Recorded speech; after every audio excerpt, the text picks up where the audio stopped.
Welcome back to the Marc Claire Show. With me today, he has been many things. He's been a reality star on Showtime's Gigolos, a very different version of him, I would say. He is also a software developer and one of the hosts over at the Royal Path podcast, which I'll say, for a religious, probably the least dry religious podcast I've ever heard in my life. Oh, so, cool. Cyprian, Vin, welcome back. Hey, how's it going, man? I'm glad to be back. Great. It's been a long time, I feel like. It has been a while. Yeah.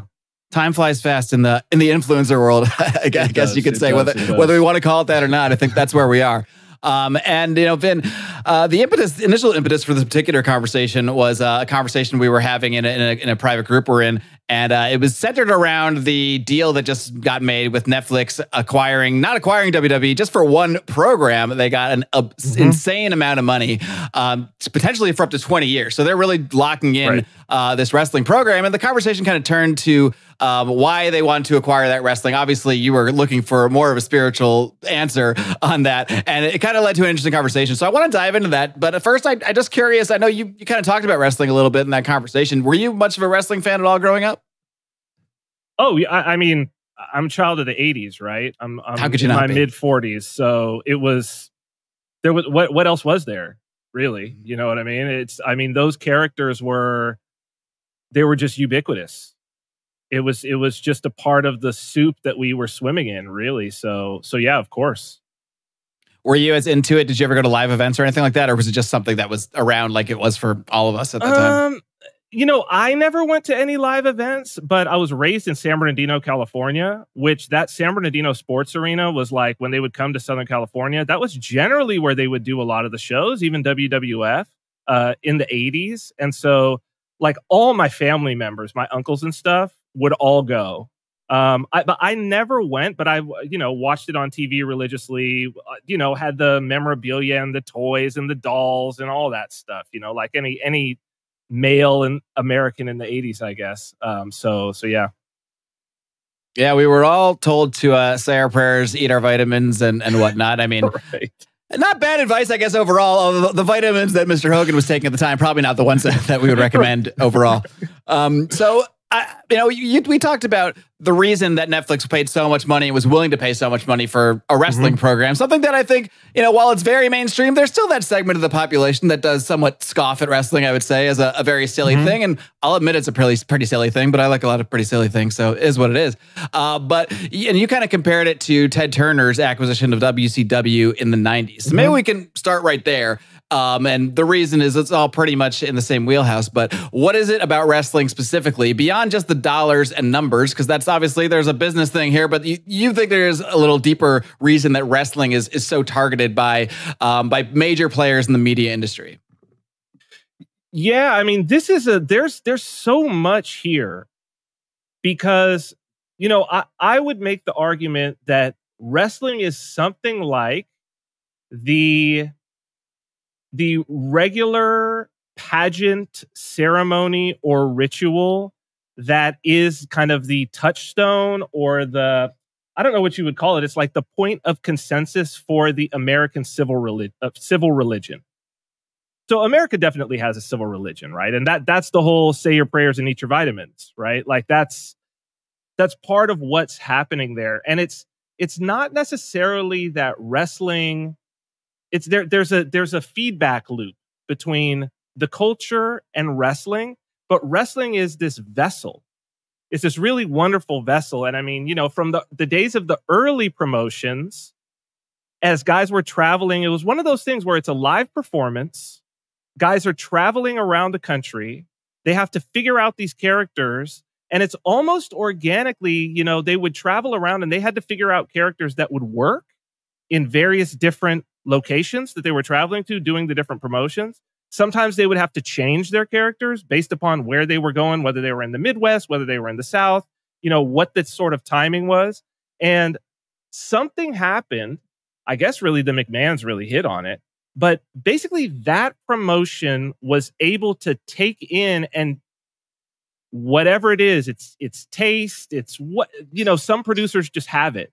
And it's this production of who are the characters, what are the storylines that reflect what's happening in the culture, but then by people absorbing the storylines and coming to consensus on it, then that actually affects the culture, right? So people can scoff at wrestling, and I mean, forget about the numbers. The numbers are there because the numbers are just sort of like proof of popularity in a way, right? The numbers just prove the popularity.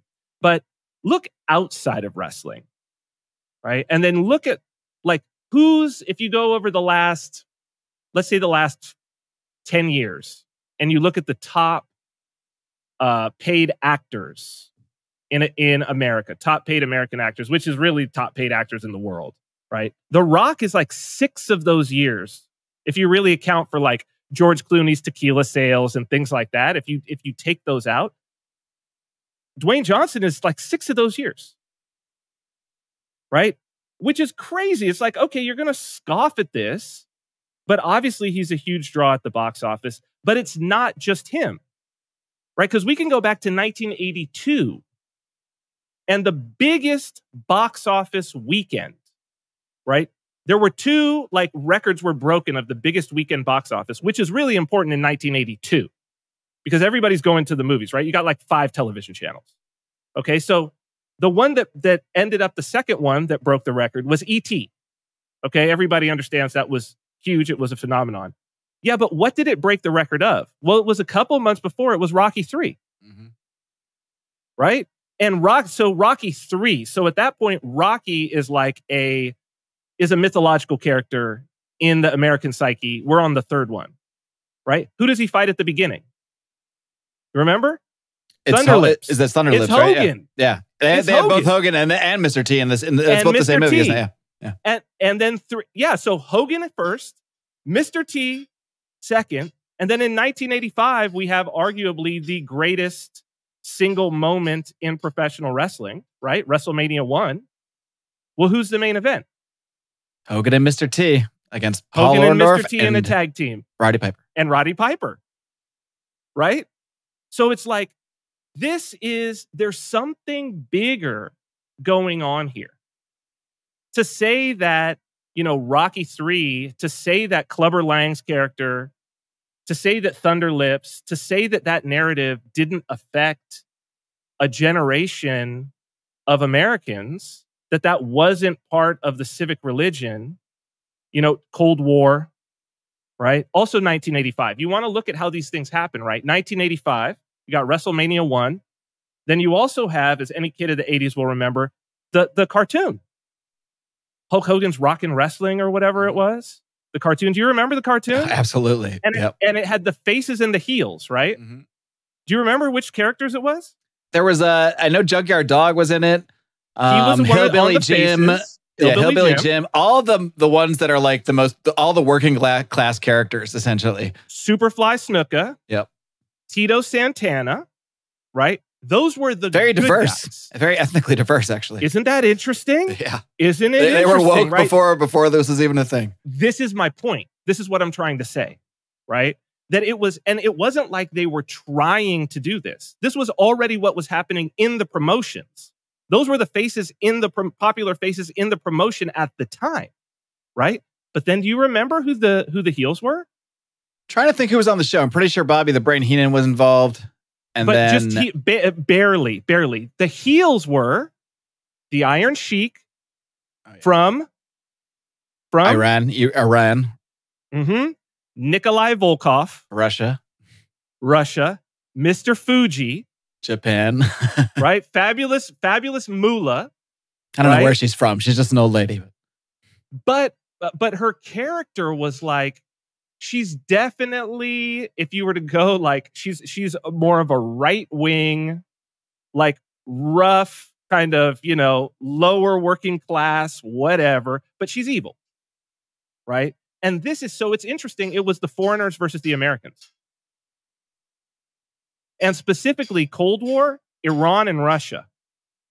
But the thing was, this was already going on in the promotion. This was already going on within the shows. So people were showing up and being shown this very black and white pageantry about their world. And these are like, you think about the nature of wrestling and how it translates to like a pagan spectacle, like a pagan ceremony or a pagan play where they're showing, the battle of the gods against each other, because these guys are huge, right? Massively strong and powerful, doing these crazy moves against each other, and nobody dies. Right? Usually. And nobody gets hurt. Right? It's like watching a Marvel movie with the superhero, right? Who gets like punched through a wall and then he just like gets up and like shakes himself off. Only you can actually be there in the battle when it's happening. Which is what makes it even more real. Right? So the narrative that you're experiencing, because you're there in front, I mean, the sweat may come onto you of these guys. You know what I mean? You hear the actual slap against the chest. You hear the slam. You yell at them, and as you said, they yell back at you. I want anybody that calls wrestling fake to go to a wrestling show and sit in the front row. I mean, they're probably not going to spend the money to do that if they're calling it fake, but that's the challenge. And come out and tell me what you just saw was in any way fake. It was a performance. It was absolutely a performance, and much of it was pre-planned, although not as much as you might think. A lot of the actual like ins and outs of the matches are kind of on the fly. But yes, the storylines are planned and whatnot. But man, I mean, a slap to the chest that gets a whole chest red, that's as real as can be. It's a lot more real than what you see in the movies. And I mean, look, people have been crippled and died in the ring. Happens.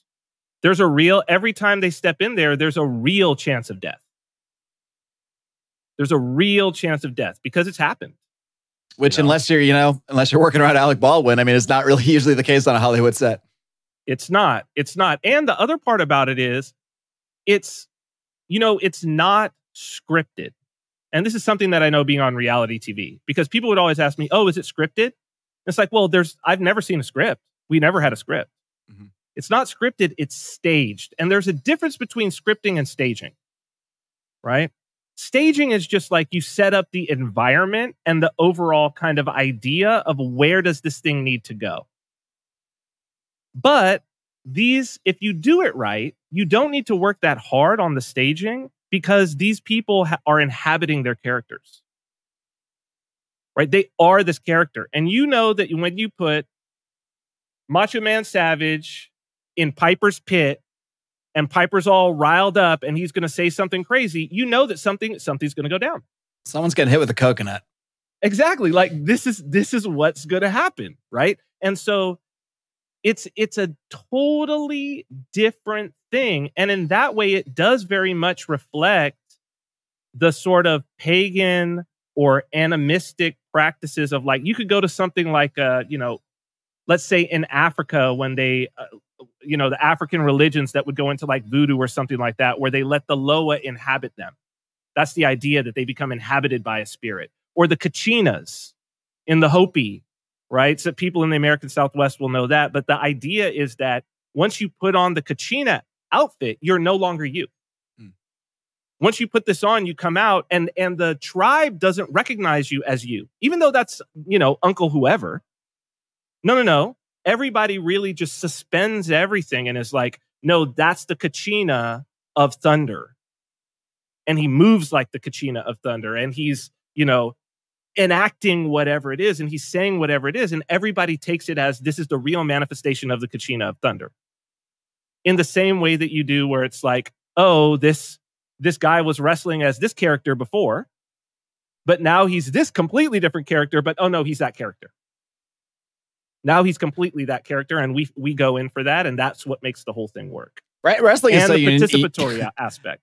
Yeah, well, that's a huge part of it. Wrestling is so unique in that sense in terms of the characters, because it's the only like form of media that you can have it go both ways. You can have a guy like be in one character. This used to happen a lot more in the 80s and 90s, where he portrays some cartoony character like a plumber or something like that. Then he comes back 2 years later and he's a matador or something. He's a totally different. He's got a different profession, but we all know it's the same guy, and we all play along and suspend our belief. But I think in many ways too, especially in recent times, maybe this took off more so in the 90s. A lot of the more successful characters are the ones that blur those lines so much that you totally actually forget this is not a real person, because in some ways the real person is leaking in, and you can have a situation where a guy is on one show. I mean, this happened in the last year. CM Punk is on AEW playing a character of CM Punk, and then he leaves and some real drama happens, and then he appears in WWE as the same character, like in a totally different channel on a totally different show, which is unique to anything else in the entertainment realm. Well, that started really like you saw that in the 90s, right? With like the NWO and all of that when those guys left. I mean, they came back as this, they were wearing a little bit of like different clothes, but they were fundamentally the same characters when they went over to WCW that they were in the was it WWE already at that time? But they it wasn't quite E yet. WWF. It was still F at the time. It was F. Yeah, so I mean, they moved over, but I mean, I think that there's also, you know, when you get into the era of, you know, Hulk Hogan is Hulk Hogan. That's who he is. And I think that the most successful characters were those ones where the guy really embraced it and is still embracing it to this day. I saw a video of Hulk Hogan in the airport. He's the same guy. Like that was this week. He's on crutches. He can barely walk. And some dude's like heckling him and he's going, and he's Hogan. Right? He's Hulk Hogan and he's got a Hulk Knows Best shirt or something like that on, right? So he's not walking away from it at all. And he's up there talking like he's in the middle of a show to this guy because he knows he's being filmed, right? But Steve Austin, right? The Rock. I mean, yeah, Dwayne Johnson, but every character he plays is The Rock. As far as Dwayne Johnson goes, it's even more interesting now because he just came back into the scene in wrestling, but now he is actually in real life on the board of directors, replacing essentially Vince McMahon. So now there's this extra sort of layer to the character where this actually is the corporate bad guy in a way, and he's actually getting that kind of reaction in an intended way, of course. And I mean, the McMahons were so brilliant in blurring that line, right? Because I mean, Triple H has been doing that for a long time as well, you know. But it's just blurring the line, and something happens. Having been a reality star and starting out trying to develop a character, it's weird. It's weird the feedback loop of how this happens, right? With these characters is, you know, I came in sort of being me, and then they edited and cut together over the first 2 seasons, like what they liked of me. And it was sort of like me watching back the character that they had created through editing. Then I was like, oh, I'll just be that character. Which is still you, but it's like this refined version of you that's just taking these certain aspects and playing those aspects, just like in wrestling where someone like Steve Austin, like you mentioned, or CM Punk, those are pretty good examples of someone who you pretty much get the sense that this is who they are in real life, just amped up. Obviously, they're not really that person. They're not always given a promo in real life. They probably sit down to dinner like a regular person, but it's pretty much their personality. They just crank certain aspects of it to 10. But I will tell you, you know, my own experience was, and I think that this was true of my co-stars as well. I know it's true of my co-stars as well, was that, you know, I would, it's a different person. That character is a different person. And when I would be in public, you know, there would always be the question of like, what would my character do in this situation? As opposed to what would I do if nobody here knew that I was my character? Do you kind of understand what I'm saying? Like, yeah, if well, I was that almost makes you become more of the character all the time in a way. Exactly. And it like reifies and reinforces to the point where then, you know, you can get into a sticky situation. And I know this happened to my co-stars, but I think I was able to manage like letting when it was over, letting me sort of re-emerge back and not letting this thing take control and take over. And I think that there are some wrestlers where that really did take over forever. And I think those guys, I mean, you know, I've worked with them because he was on our show. But like, you know, I think an example of Buff someone Bagwell, who let their character, Buff Bagwell. I'm glad you brought it up because I when I saw you mention that, I was like, I gotta get a Buff Bagwell story here. And he, you know, he is Buff Bagwell, the character, all the time. And I think if people go and look at like how he presents himself on social media and stuff now, like that's the case. But look, the struggle that he's had with, you know, and he's open about it, like substance abuse and things like that. There was a tragic period there. And I also saw it happen to my co-stars. And it's like, that happens because you're inhabiting that character. And then when you're by yourself, it's like, who am I? You lose yourself, identity. But I think, you know, from what I've seen, the person who I think has the best, and I don't know how he's done it, but he's just must be an incredible character. But the person who's been able to sort of like, I don't know whether he evolved his character or what to be like the person, or whether he's just been able to maintain some semblance of his own identity, seems like the Undertaker. Right? Like you see him in interviews and things like that, and you're like, oh, this is just a normal guy who understands that he's inhabiting a character when he's in the ring. It's funny you say that, because there was recently this meme going around because he posted like a selfie, like some lovey-dovey message to his wife from the gym, and it was just so nothing the actual Undertaker would ever say. So and he's kind of given this smile. So now that's become this meme that people just send around with the Undertaker. But it's hilarious because it is a case where it's like, okay, he's not in character. He's not in character at all. Like the opposite. Mm-hmm. And that's and I think that's an interesting aspect of it, right? Is that these characters are such, and it's something that would never happen with a movie actor. I guess it maybe could happen with a television actor, but the fact that you are that character and you cannot divorce yourself from that character. That you become that character and you cannot divorce yourself from it. Maybe temporarily, it kind of sounds similar to what Jim Carrey did speaking of Wrestling Connection right there, what Jim Carrey did sort of becoming Andy Kaufman. I mean, by all accounts, he was Andy Kaufman for several months. Doesn't matter if they're shooting or not. Now, imagine if he would have stuck and had to do that every night, because they do, 300 shows a year? So, yeah, in WWE, they're always on the road. Yeah.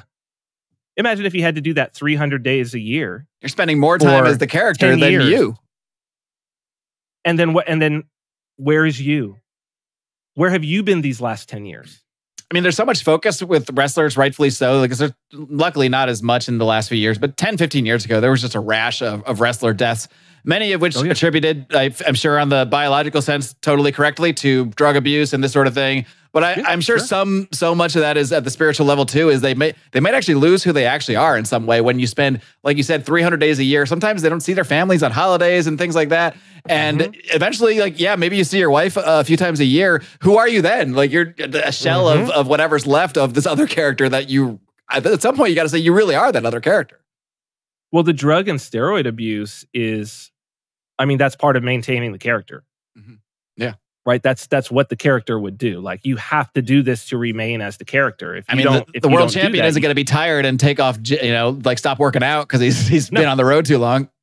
No, well, not if you're going to be the world champion. And the thing is, if you're not that person, you don't even make it into the promotion to start with. Like, it's self-selected, right? You're not going to make it. You're not going to make it onto the actual show, any of the actual shows, if you're not already that person who's willing to do that and willing to inhabit the character and willing to work that way. Because there's not time for anybody who doesn't, because there's a room full of guys waiting to get in, who have the talent, right? And who just haven't had a shot. And this is, it's, we're talking about all of this, but it's like, because of the participatory aspect, it's very important that, like, these are heroes, right? So it's like a young person, or not even a young person, right? A fan is taking it on as like, this is the image of virtue. This is the heroic image. And all of those demons go along with it. Today's episode is sponsored by Fox & Sons Coffee. And let me just tell you, Steven of Fox & Sons, he is not just an advertiser. He has been a supporter of this show from day one. And frankly, since before day one, because he came over with me from the old Lions and Liberty days. So true fan of the show. He started this company, Fox & Sons, out of his love for coffee and really out of wanting to further bond with his sons and spend time with him, just like he shared time with his father drinking coffee. He also gets to teach his sons about entrepreneurship and business through this endeavor. So I'm so happy to have Steven and really his whole family, the Fox and the Sons, the whole gang, as supporters and sponsors of this show. Not only that, his beans are so high quality, fresh. Look, I just got 2 new bags right here. I got the Mexican and my favorite, the Den Blend Dark. The beans are super high quality, fresh and sourced from small organic farms, fair trade, none of this GMO garbage. They're all small batch roasted. This is high quality stuff. Subscriptions are by far the best way to get your coffee. I have a couple subscriptions going, but that is the way to go. You never run out that way. I never run out. I always have my supply of Fox & Sons. So I want you to head over to foxandsons.com, put in your order today. They ship fast. They ship now through the end of February. Also, by the way, you're going to get free shipping on any order over $37.99. By the way, while you're there, use discount code MCS to get 18% off any order over $25. Stephen Fox is a great man, a great friend, great supporter of the show. I encourage you to check out his coffee over at foxandsons.com. Well, speaking of on the participatory nature of wrestling, as we kind of touched on earlier, it is so unique in a way that even though when you are at a live event, and this goes for even if you're watching on TV to a really large extent, but even if you are, even if you can suspend your disbelief, like at a sporting event, for example, a regular sporting event, you know, well, we could talk, that's a whole other conversation about how rigged that stuff is too. But, in theory, these are athletes participating in a real competition, and that's what makes it cool. I don't think I've ever experienced that same feeling of, and maybe I'm just not as big of a real sports fan. Maybe that's why I've never felt that same feeling of just ecstasy, maybe is what I can say. I mean, it's a feeling you can't even describe. As when like a battered and beaten down babyface finally like overcomes the villains in the grandest stage of all. And I've been to actual WrestleManias where you have 80,000, 100,000 people all participating in that moment together. And I can only describe it as a religious experience. I really don't know any other way to describe it because it's something you all experience together. You can talk about it afterwards, but you don't need to because you know what you just experienced. And I mean, I've seen it on both ends. I've seen the triumph of the hero, and I've also seen, I was there live when The Undertaker lost his first time at WrestleMania after like 24 years or 22 years. And that was just a collective silence that we all experienced together. And that's probably a moment I'll never be able to fully even describe to regular humans, especially people that don't watch this stuff. But point being there live and in person, it's an experience unlike anything else. And I as far as my point of view, including real sports. Yeah, I mean, it's because the narrative that's taking place is like it's transcendental, right? Sports is not sports has there are moments in sports that have that transcendent quality where you feel like you're watching something that's like cinematic, right? Some sort of crazy come down and a last minute buzzer beater, but these things, it's funny because, like growing up and playing basketball, it's like, everybody like you're out just shooting around by yourself and you're imagining in your head that buzzer beater moment, the clock, 3, 2, 1. And then it's like, and these are the moments when everything goes in slow-mo and whatnot. But the thing is, professional wrestling, when it's done well, is that it's a constant stream of that for decades at a time. And it never ends. It never ends. Well, and that's what makes it transcendent as well, right? Is that everybody knows, well, this is not going to end. This will just keep going and going and going, and there will be different people who are doing it, and they'll come in and out and everything. But the myth is eternal; it continues forever. That's the idea behind it, and there's nothing like that. Well, and so much of what WWE plays up constantly, I mean, they drill it into your head nonstop, is the history. It's all about the lineage of the championships, the lineage of the titles, the lineage of the shows, this many appearances at WrestleMania, this many, it's all, and they just beat you over the head with it constantly, and about how great all of this is, and they also refer to you as the WWE universe. It's a very specific, like, we are all experiencing it. This is our thing that we're doing together. Well, you know what the word Catholic means, right?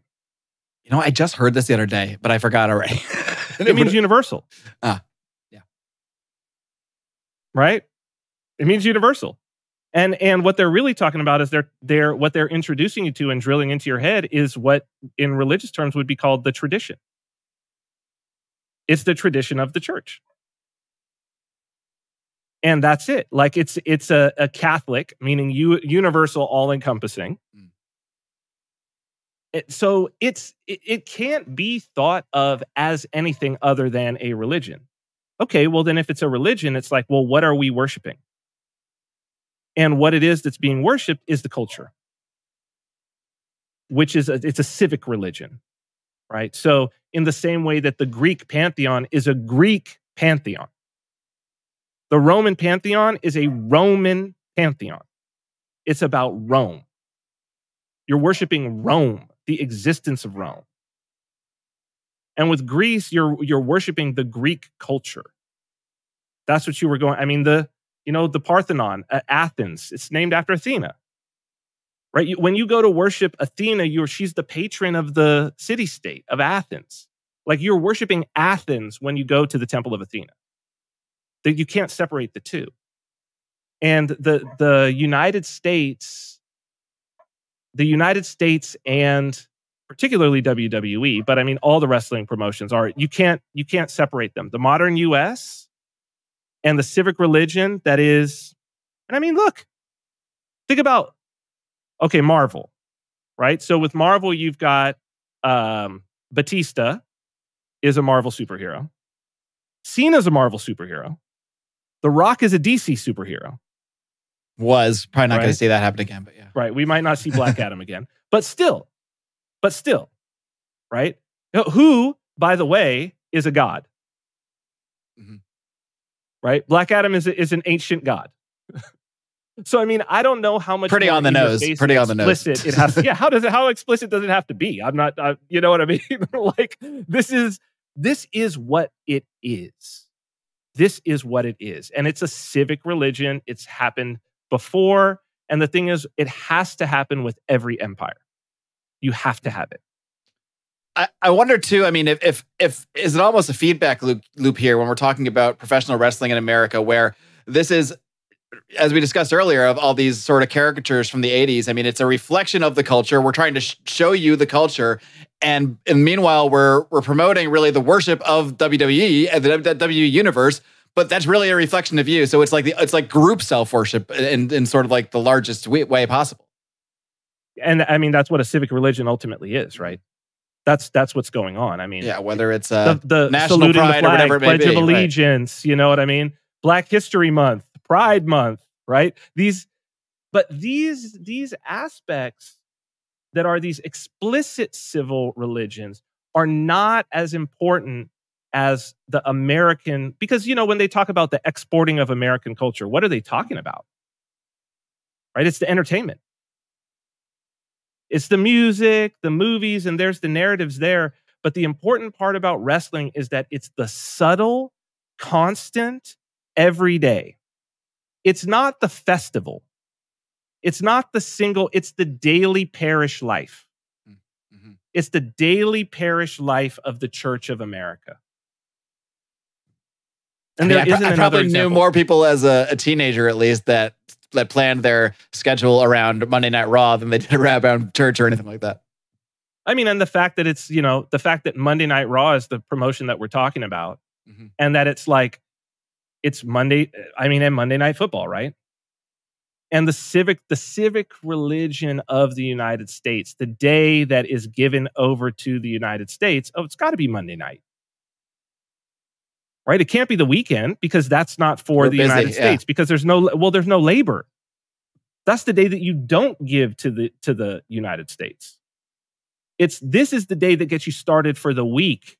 It is interesting that the working man's, like, I guess what you might call the WWE holiday is the beginning of the working man's week in this thing that's supposed to reflect who we all are in some way.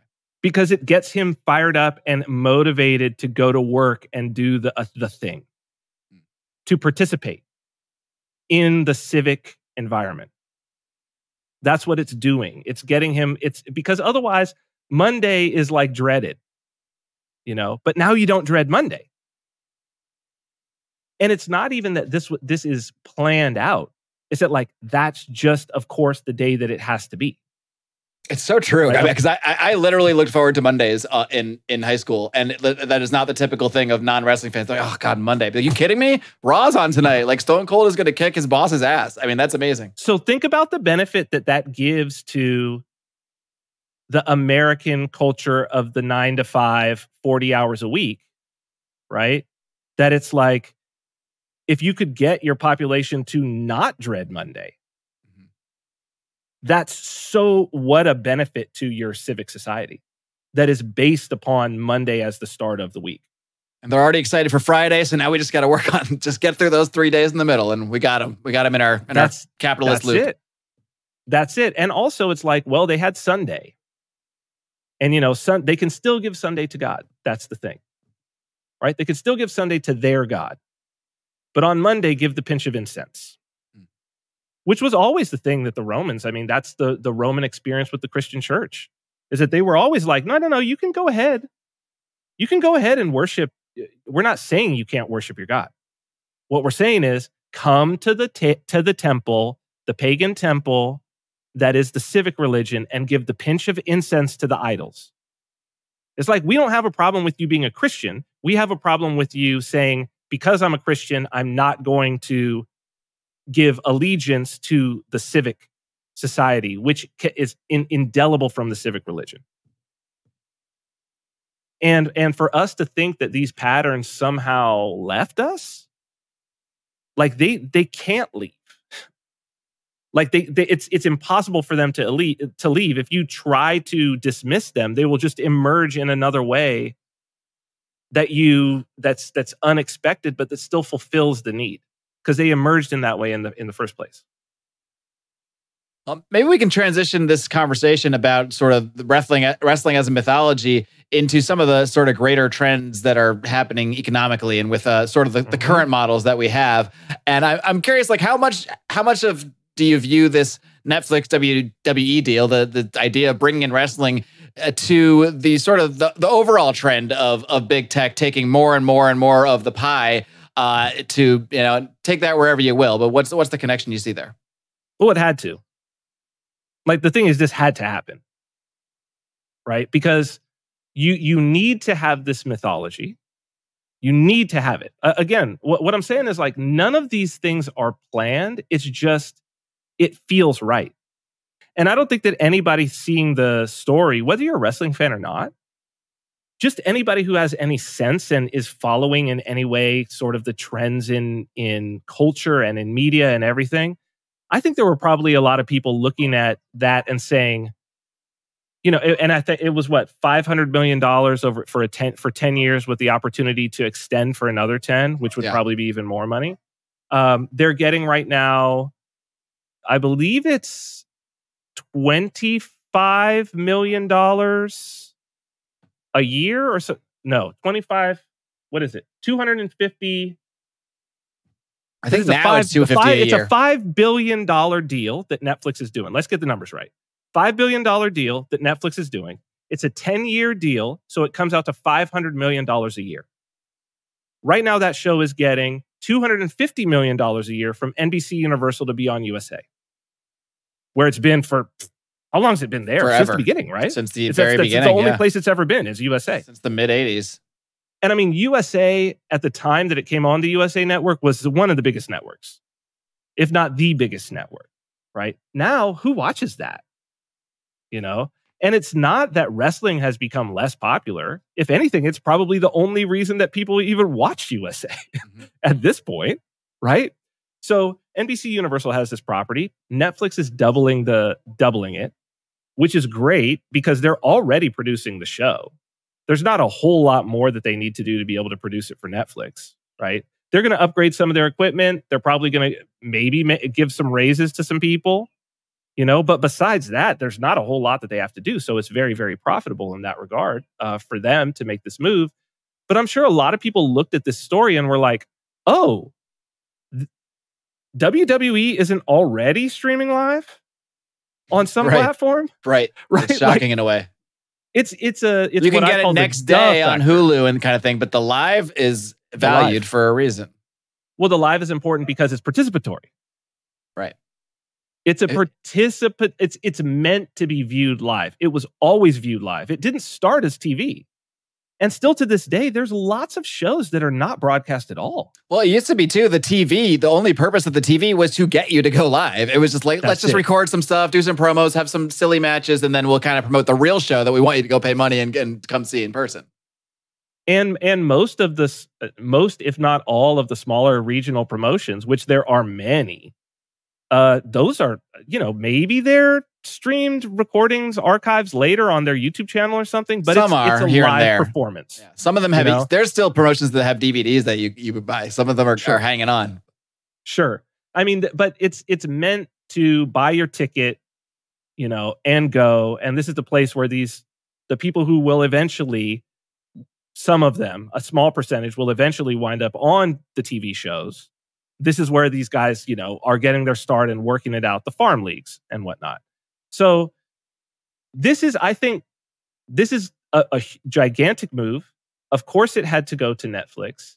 I mean, what we have is, I mean, this is the techno-feudalism thing, right? We have the feudal lords. The lords of our culture now is big tech. So, of course, big tech has to be in control of this very, very important means of cultural consensus for the civic religion. And I would argue that whoever has control of the WWE narrative, a real argument could be made that that person has an undue influence on the outcome, the future political outcomes of the United States. Well, so like, let's not interesting forget you say Donald that. Trump. Donald Trump wrestled in WrestleMania. Well, so interesting, right? And so interesting you say that because The Rock, like I mentioned, recently became he's essentially the chairman of the board. I don't think they're calling him that, but he's taking Vince McMahon's spot. And it's a pretty powerful position. You could argue he might be one of the most powerful single people in WWE, one of 100%. And he recently had a show over the last couple of years called Young Rock. I watched it once just out of curiosity. But the premise of the whole show is that the year is 2032 and The Rock is running for president. And he's telling these old stories of his, of when he was a teenager growing up in wrestling and all that. But I find that so interesting. He's going to run for president, Mark. In 2032, obviously. That's what that means, right? Yeah. It's programming. Sometimes you don't need a whole 3-hour conspiracy video to break it down. Sometimes it's as obvious as that they're just going to put it right there and tell you what's happening. And wrestling is obvious in that way, and that's one of the beautiful things about it. The other thing to consider here of what this is going to mean, I honestly believe that it's going to bring in and entirely, and The Rock being there as part of this is like the timing is perfect, and Vince exiting in the way that he is in ignominy, right, is part of it. This is all part of it. This Netflix deal is going to bring in a whole new crop of viewers. Watch how popular this is. It's going to shock people. People who have been poo-pooing wrestling are going to discover it for the first time because it's on their Netflix. For the first time. The other thing about it that's going to change, and I promise you this, that's going to change, is Monday Night Raw, since I think for about the last 20 years on USA, has been TV PG rated. I think they went back to PG in, I want to say 2008, 2009, after they'd had a period of slightly more mature content. Attitude Era. During the Attitude Era, they were at the TV door now, 14, right? So it's TV PG. Guess what? It ain't going to be TV PG on Netflix. No, it's already, you had The Rock dropping F-bombs on this NBC press conference because that was on Peacock, but yeah, that's the same thing you're going to see once they're off. Because you just look at what Netflix popular series. Squid Game is TVMA. Stranger Things is TV 14. Now I'm getting frightened of the crossovers I might see in some of this stuff. Squid Game match in WWE wouldn't shock me. It's going to happen because they're shameless promoters. That WWE is notorious for doing this. They've been doing it forever. They had a Slim Jim based match. I mean, what more is there to say? I'm saying. So the question is, what happens when the shackles are off of them in terms of how provocative and salacious the content can be? I can't imagine it being more salacious than the late 90s. I saw things when I was a teenager on wrestling that I was not allowed to see anywhere, and somehow it got to me through the wrestling. Well, but teenagers now have a much higher tolerance than the 90s. I mean, teenagers now were raised on free hardcore porn on their phone. Right. So to capture the audience that they want to capture, the things that they're going to do. And what I'm saying is that what the feedback loop of this looks like, people don't understand. Because they're going to play out a narrative.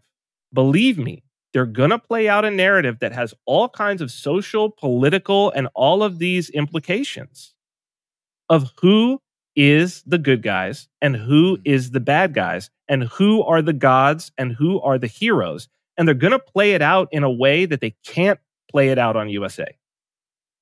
That they could only play it out on Netflix. And then to understand that, okay, the same way that my generation was raised on it and it affected us, is the same, like to the same degree or greater, it's going to affect a global generation because Netflix is everywhere. Yeah.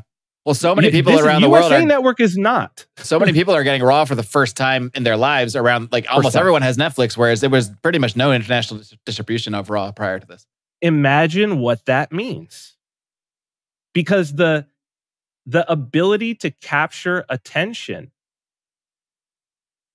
it's with wrestling, I mean, these guys are masters. And basically what you're doing is you're opening them up to an audience that has no natural defenses to it. Like Americans have natural defenses to wrestling. Mm-hmm. Because we've been like I say, it's the soup that we're in. But the rest of the world has no natural defenses. When you say defenses, do you mean like in terms of being able to maintain that little bit of separation between the illusion of it? And not only that, but just I'll give the example like this. I lived in Vegas for 10 years, right? I'm not much of a gambler, period, but still I had gone into those big Vegas casinos so many times that the things that were masterfully designed to capture the attention and thus the money of the person who just showed up in Vegas for the first time, I was desensitized to. Totally. Yeah. Yeah. So you understand kind of what I'm saying? Yeah, as someone who's been to Vegas a number of times, I know exactly what you're saying. And who also thinks I'm aware of all the traps, and yet I still find myself getting pulled. Well, okay, well there is this pretty lit. Okay, I mean it's a fight, and that's if you are armed in some way. I'm sure many people are not. That's what I mean. A 21-year-old showing up in Vegas for the first time is not ready for any of that, and they're the ones that get taken for a ride. So now imagine somebody who's never seen wrestling before. And they run across it the first time on Netflix. And they're running across it in 2024. After literal generations of perfecting the attention capture. It's curtains for them. They have no defense against that. And people are not, it's not registering. It's not registering to them of why $5 billion is cheap. Mm-hmm. It's so cheap. It's such a steal. And it's just for one show. It's not like they acquired WWE. I mean, they just merged with TKO. This is for one show. And I do imagine once some other contracts run up, like I think there's this deal with Peacock. I mean, that's all going to go to Netflix too, I'm certain. 100%. 100%. And it won't be the only show. If that show's successful, there's going to be more. There's going to be spin-off stuff. They're going to follow certain characters around. There's going to be reality shows. There's going to be movies starring these guys. Of course, they're going to put them in the movies. Right? They're promoting them on this thing. They're going to put them in feature films that Netflix produces. The made for Netflix movies are going to be full of these guys. Full of them. Like people are not fully processing. Like again, 6 of the last 10 years, the highest paid actor in Hollywood was a wrestler. Okay? You think Netflix doesn't know that? You think Netflix that's producing movies doesn't know that? Right? What this means is people can't fathom what this means in terms of being able to direct the culture. The power that Netflix has achieved for $5 billion. So do you think that it is going to become something that is even more so, maybe more on the nose, in a sense, going to be pushing culture and trying to shape it in a different direction than we've seen it do so to this point? Mm-hmm. But we don't know what that is. That's the X factor. Like we don't know what that is. And I think that it really makes like Yanis Varoufakis's techno-feudalism a very important concept for people to understand, because there's going to be people watching right now and they're going to jump into the comments and they're going to be like, well, it's about big corporation money and profits and they're going to do it all for profits. Well, you don't really understand. These companies aren't after profits anymore. Big tech isn't about profits anymore. They don't need to be about profits. All the money printing these companies don't make profits. Twitter's not profitable. Why did Elon Musk buy a company that had not been profitable? because you don't have to be profitable in the new environment. The new environment is about you have a share price and you have a whole bunch of shares, and then the government prints money, and you wind up with people buying your shares up because they have cheap free money, the investing class. And where do you put it? The people with the biggest market caps, because they're the safest. All right. And then your price, your market cap goes up, which means the price of all your shares goes up, which means you just made money by not generating any profit with your business. These companies aren't after profits. Right? They're after attention. It's the attention economy. We don't understand what the implications of this is. We don't understand it. We've not experienced it. When you say that we don't understand it, does anyone understand it? Do no. Even the people doing it understand it, I guess, is no. My point. Is it something that's even, is it sort of will it take on a life of its own, I guess, is kind of what I was saying. It already has. I mean, because any public corporation at this point, there's a book called The Number. It's maybe 20 years old. But it's even talking about the fact that, and I mean, this is one of the first things my spiritual father, one of the first, when he was beginning my catechism, and I said, okay, I want to learn more about this. He said, if we're going to have a relationship, here's a talk from like 2018 about powers and principalities. And one of the things that he talks about in there specifically is he's using the example of the CEO, the corporate CEO. And it's like, what is the corporate CEO doing? And it's like, well, the job of the corporate CEO is not to be them. The job of the corporate CEO is to represent something like the high priest of the corporation, whereas where the corporation is an entity, which it actually is, corp, body.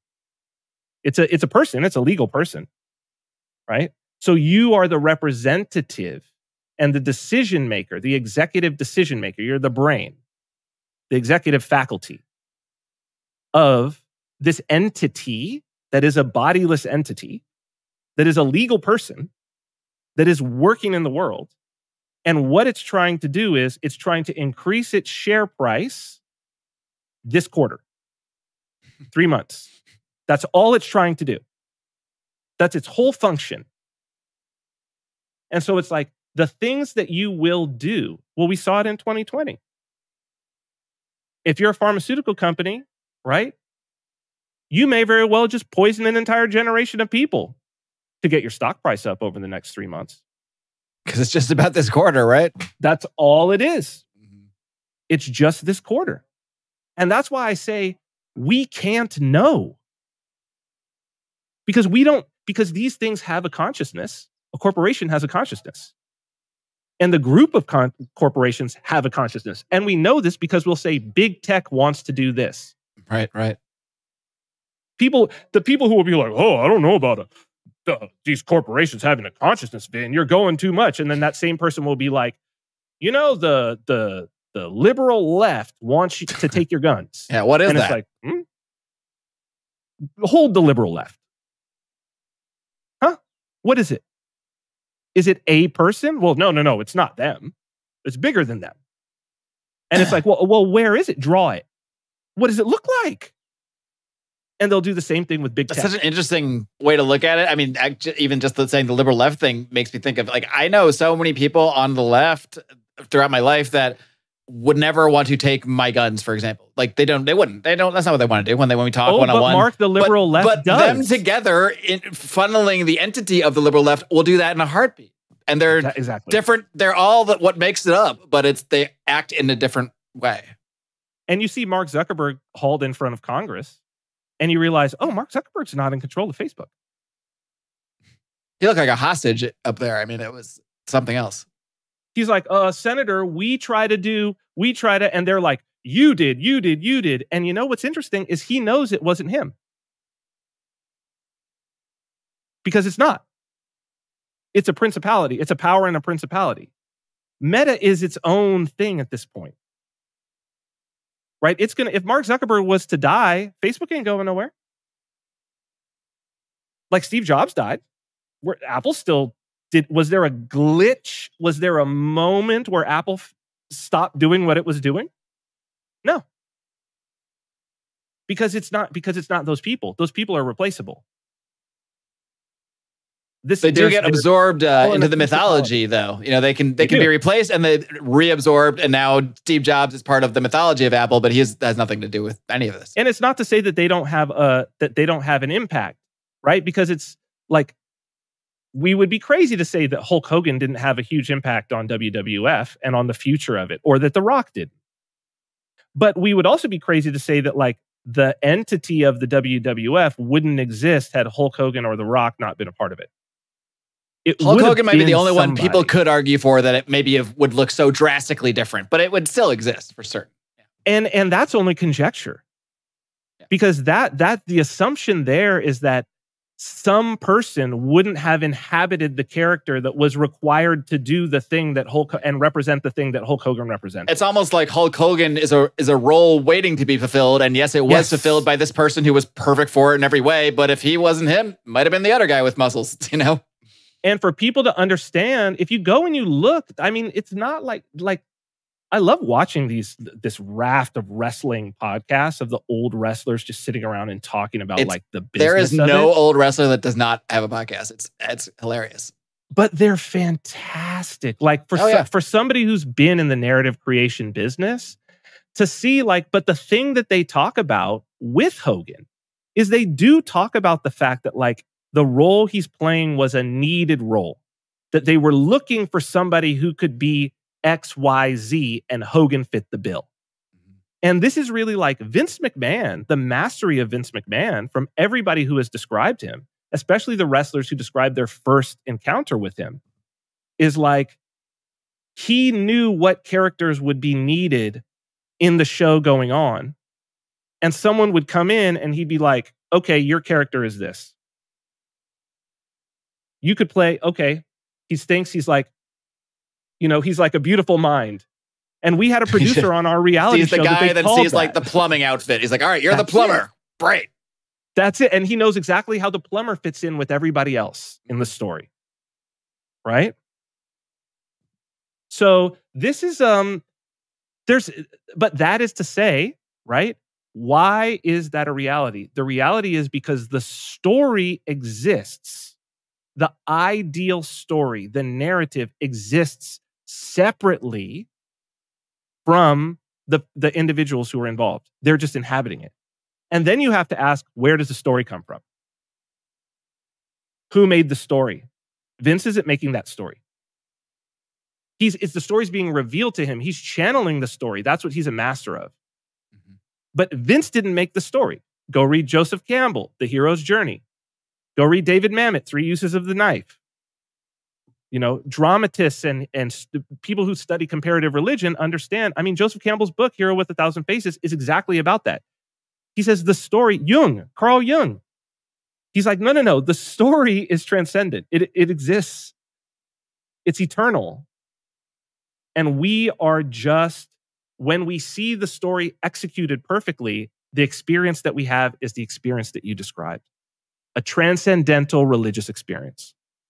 And that's why only wrestling, I think, can be as effective at it, because yes, in sports you have that live experience, but sports doesn't capture the mythology in the same way. It doesn't bring you on that hero's journey. Doesn't make you almost feel like you're the wrestler right there. And in a wrestling event, I mean, big or small, at some point you feel like you are influencing the event. I mean, to the point of literally, like I think you mentioned this when we were talking about this a few weeks ago, like at some point, when Hulk Hogan would be down or he'd be in some move, he'd start shaking his arm and the crowd starts cheering him on, and then his arm starts shaking more. And eventually you realize, oh wait, we are lifting Hulk. Like, it's not Hulk Hogan's not winning this match. We're winning this match. We're raising him up and he's going to lift Andre the Giant because we gave him the power. And that's the liturgical aspect of it. Right? So liturgy means the work of the people. Right? So that's what an Orthodox priest can't serve liturgy to no one. Like he's not allowed to perform the ceremony if there's nobody there. Like it must be participatory.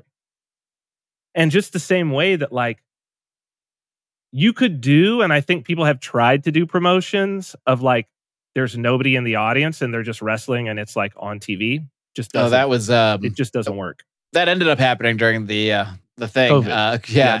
whatever. It was, oh man, it was brutal. I mean, it does not translate well at all. Translate. Aspects of it were interesting because they would do a lot. They would make it a lot more cinematic, and sometimes it would be interesting because they would have dialogue that you could hear, and they did some things with it that made it interesting, but in a car wreck kind of way. I mean, it's unwatchable without the crowd.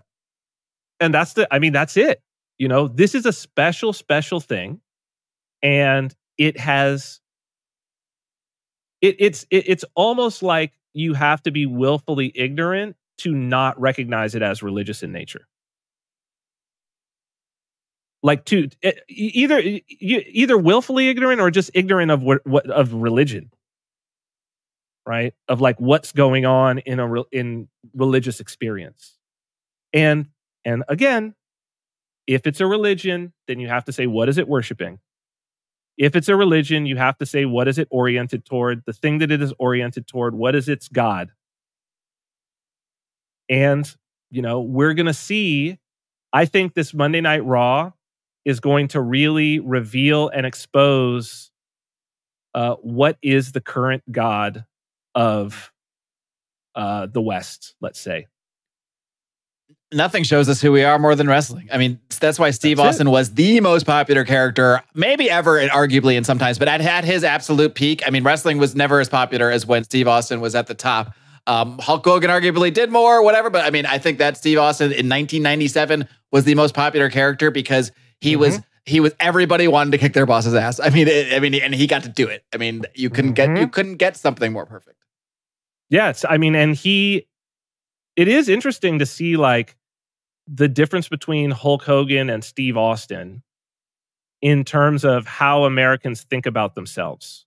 Mm-hmm. Hulk Hogan's whole thing was that, and I mean, it was lost, I guess, by WWF, but Hulk Hogan's whole thing was that he was a rocker. That was his character, right? Was that he was, and that was even the Hogan's rockin'. It's not like he ever left it. To him, that was always still his character. I mean, he still rocks with the air guitar all the time. So, I mean, to this day. So, yeah. That was that was like his character. And it's like, well, Cold War, 80s, and he's coming up in the 70s too.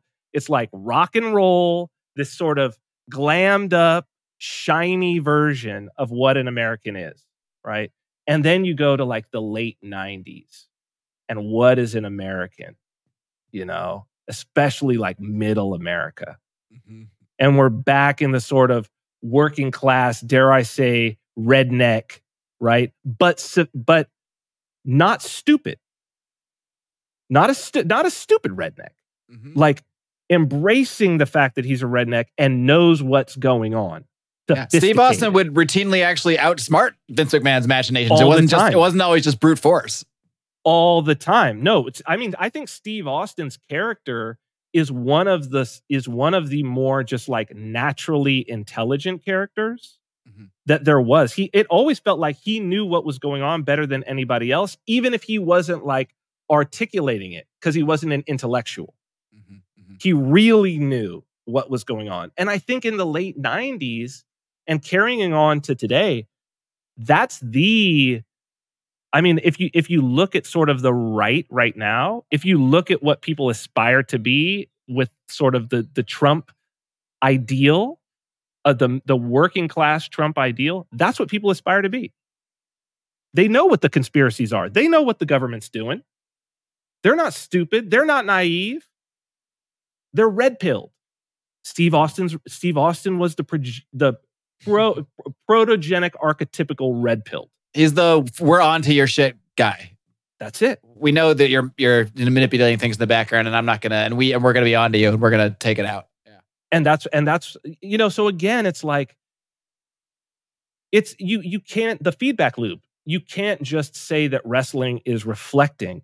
There's also this undercurrent, and it's usually the top star who is going to not just reflect, but who is going to then sort of amplify the kernel of aspiration that is in the culture at the time, and then work to amplify it.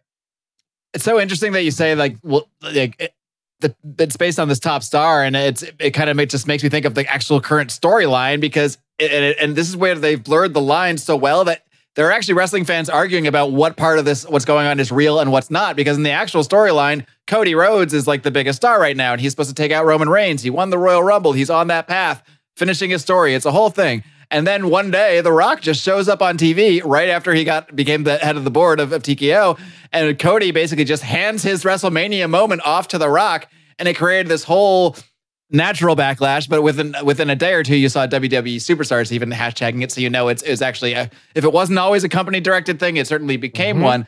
And now it's become the storyline where The Rock is actually the bad guy now, because real life mad that he took real life sort of and the character Cody's spot. So it's kind of drawn more interest than I've seen in a long time.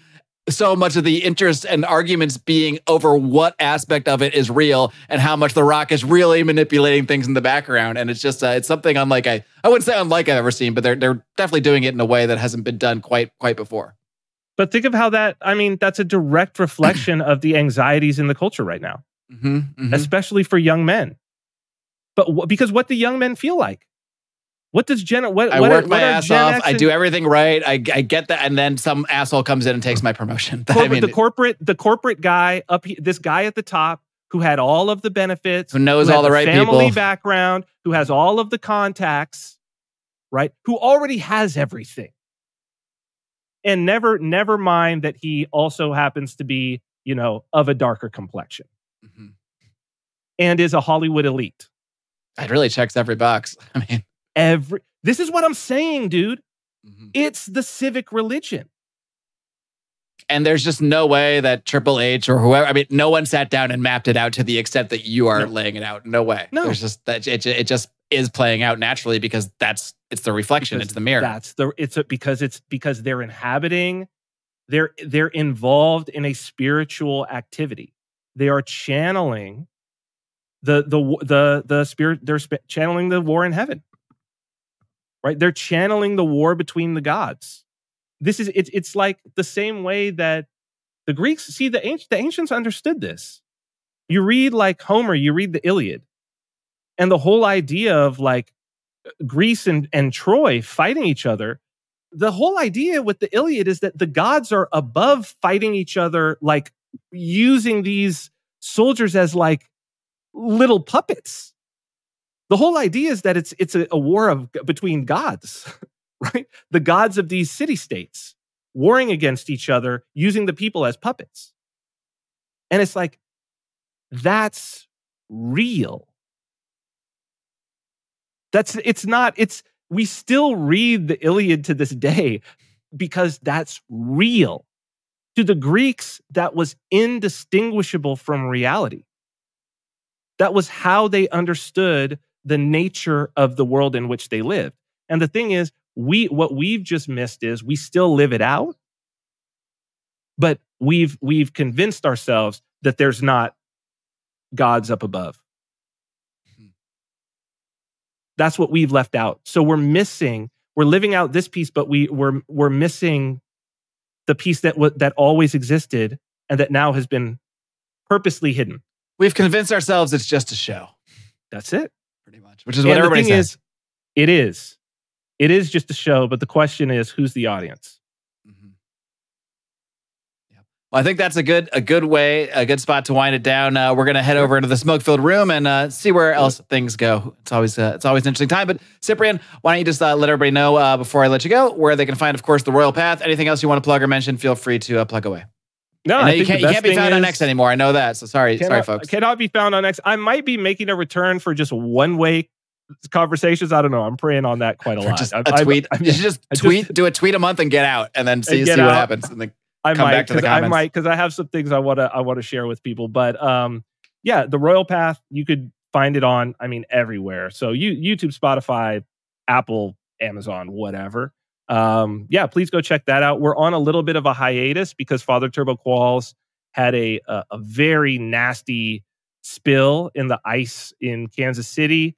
Really wrecked his leg bad and had to go in for surgery. But for those who do watch the show, the surgery went better than expected. They brought in an outside surgeon and everything. And so he's going to be recovering. So the Royal Path will continue, God willing.